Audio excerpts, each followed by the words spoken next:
about the man that tried to save her? Absolutely. That was a man named Ray Kitchen.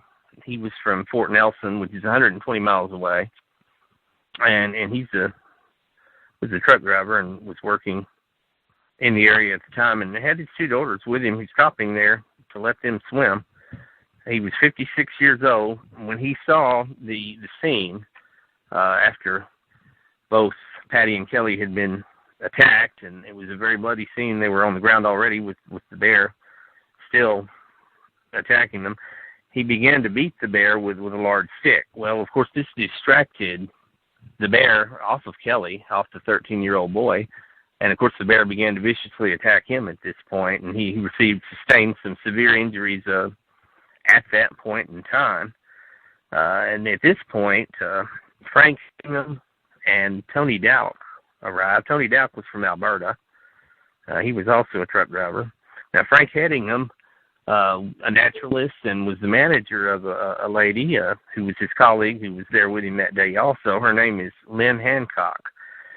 Frank Hedingham and Tony Dowk began to beat the bear also, kick it and pound it in an attempt to save Ray Kitchen. Unfortunately, the bear just became more violently ferocious, and it virtually decapitated Ray Kitchen. It did a terrible wound to his neck, and his windpipe was visible, and there was just no coming back from that.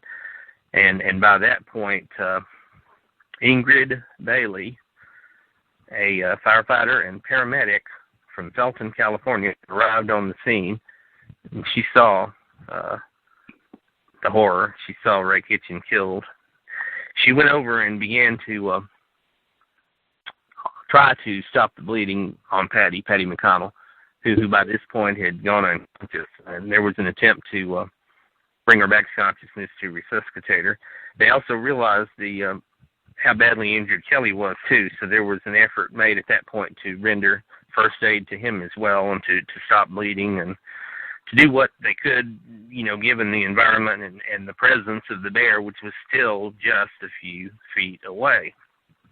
Now, at this point, a young man named Ari Jan Vandervelden, who was with the Department of Geology and Geophysics at the University of Calgary, he was there with his friends doing a seismic project, and they'd been there for 2 or 3 days camping out.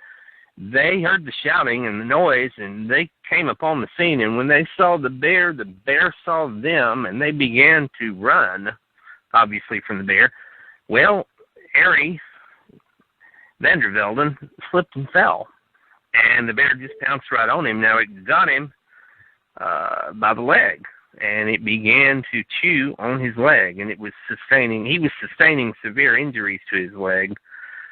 He was mauled and dragged. He managed to get to a tree trunk or log and save his face and abdomen from injury by wrapping his arms and face around there.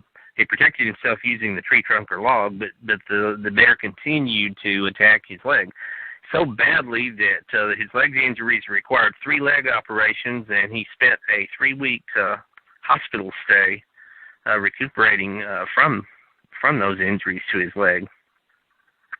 Now, it was at this point that the Oklahoman, Dwayne Eggbrotten, arrived on the scene and ran back and got the firearm and then shot the bear 3 times, killing the bear and putting an end to the carnage.